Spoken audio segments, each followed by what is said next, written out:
Welcome back. I'm Jake Tapper. We have breaking news for you now. Iran, of course, has fired several waves of missile attacks on Israel in the past hour. They say they're doing so in response to the Israeli strikes on Iran's nuclear program and military leaders last night. Some of the hundreds of ballistic missiles that Iran fired at Israel have broken through Israel's defense systems, including the famous Iron Dome. Video from Tel Aviv shows damage and fires to some buildings and first responders on the scene. We're being told there are some injuries, with at least 7 people reportedly suffering slight injuries. There's also a report from Magen David Adom, the Israeli version of the Red Cross, of a couple in their 80s, very seriously wounded in the central Israeli area of Ramat Gan. An Israeli official is telling CNN that Iran will pay a heavy price for firing on civilian areas, that they crossed a red line. We're also now being told by a U.S. official that the U.S. military is helping with defense of Israel, not with the offensive strikes, but with the defensive strikes, to help intercept Iranian missiles and drones as they are launched against Israel from Iran. Let's go to the Pentagon now, where Natasha Bertrand has this new reporting. Natasha, tell us more about this U.S. involvement. Is it similar to what the U.S. did last October when the Iranians attacked Israel with about 100 missiles and drones back then? Well, Jake, that's really the extent of the information that we have right now from multiple U.S. officials now who tell us that the U.S. military in the region is indeed helping to intercept this barrage of Iranian missiles and drones that are hitting Israel as we speak. Many of them, of course, are being intercepted by Israel's air defense systems, and some of them have gotten through. But we are told that the U.S. military, using its assets that are in the region, including its naval assets, air assets, there are also Patriot battery systems, as well as a terminal high altitude air defense system in the region. All of those things can be used to help with the interception of these ballistic missiles and drones. Ballistic missiles, of course, are very difficult to intercept, and so it may be that 1 or 2 get through, but by and large, given the massive scale and scope of this intervention by the Iranians, it does appear that the U.S. Has been helping to shoot a lot of that down. It was a big question, of course, given the fact that President Donald Trump had said previously that he did not support an Israeli strike on Iran's nuclear facilities. But of course, it does now appear that the U.S. is coming very much to the aid of its key ally in the region, Jake. All right, Natasha Bertrand at the Pentagon for us. Thank you so much. Back with me, CNN military analyst and retired Colonel Cedric Leighton. Also joining us is Jamil Jaffer. He's the founder and executive director of the National Security Institute at the George Mason University Scalia Law School. He also served as counsel for the George W. Bush White House.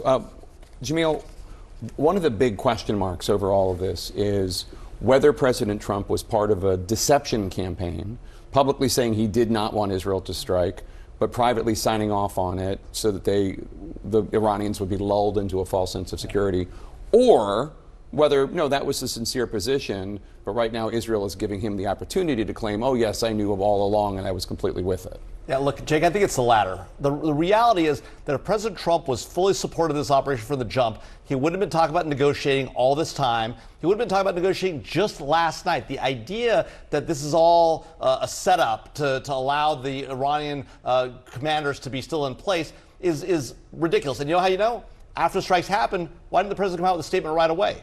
Why didn't Secretary Rubio have that limited statement saying, well, we were not involved, but we knew it was going to happen? He also did, that statement also was notable for not saying we stand with Israel. Secretary Rubio, who, first of all, is a stalwart supporter of Israel, and second of all, lots of other people, lots of other politicians were saying we stand with Israel. That Rubio statement did not say that.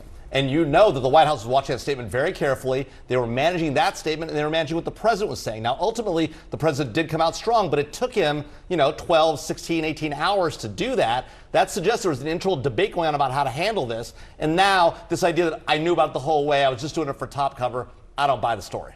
And there is a domestic political part of this, too, Cedric, which is that there are a lot of people in the MAGA movement who think that this is Israel dragging the United States into a global conflict, and that this is not what people who voted for Donald Trump voted for. Notably, Tucker Carlson, the commentator who spoke at the Republican convention, in his newsletter this morning was very critical of this war and of the United States playing whatever role it did. Yeah, it's a really interesting juxtaposition of things here that we're dealing with, Jake, because, quite frankly, it's in the U.S. national interest to defend Israel. And so when you have a situation where Israel goes preemptively and does conducts an attack on the Iranian nuclear facilities and other aspects of the Iranian command and control structure, you really have, in some ways, something that the U.S. administration may not have supported at the beginning, but they can take advantage of it now. And that's one of the key things that I think is very interesting about this. The other thing is, since it gives us this strategic opening here from a diplomatic and military perspective, you can also look at some of the movements of the military personnel involved in this. For example, the CENTCOM commander, General Kurilla, was supposed to testify in front of Congress. He was pulled from that testimony in order to deal with an issue, and that issue clearly was this. We know now what that issue was. You used an interesting word there, preemptively.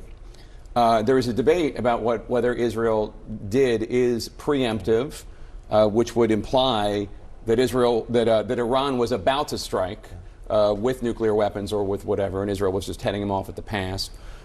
Some say this is not a preemptive strike. This is a preventive or preventative strike. What's your take? Look, in my view, this is preemption. When you have a nation state that has called for the destruction of Israel and the destruction of America for decades, and they're trying to build and try to weaponize a nuclear weapons program, we knew they've had for a long time this ability to increase the enrichment of uranium. Now they're talking about weaponization. Prime Minister Netanyahu last night on TV said, we've seen evidence of weaponization. So he's saying things have gone further. At that point in the system, right, that is preemption. If you think a regime committed to your destruction, talks about it repeatedly, is going to get a nuclear weapon, going after that program before they get to that point, totally preemption, not just prevention. Netanyahu said that he thought that they were maybe a year or even less, maybe a few months away from being able to put a nuclear weapon on a missile. Right. I mean, look, that's a real problem. There are three elements you need to have when you have a nuclear weapons program: the delivery capability, the ballistic missiles, right? The nuclear material, and then the weaponization, the ability to make an explosive device. That's what he's worried about, is the latter part. All right, Jamil and Colonel Leighton, thank you so much. Our breaking news coverage continues right now on The Arena with Casey Hunt. I'll see you at 5.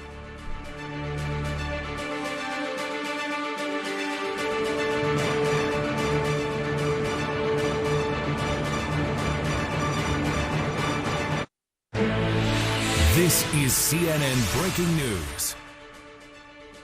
And we come on the air with breaking news. Iran launching a massive aerial attack on Israel. This, the moment an Iranian missile struck Tel Aviv. 7 people were injured in that strike. The Israeli military saying that their entire nation is now under fire. The United States military is helping intercept Iran's missiles and drones, a source confirms to CNN. And at this hour, the Israeli prime minister is warning this isn't over. More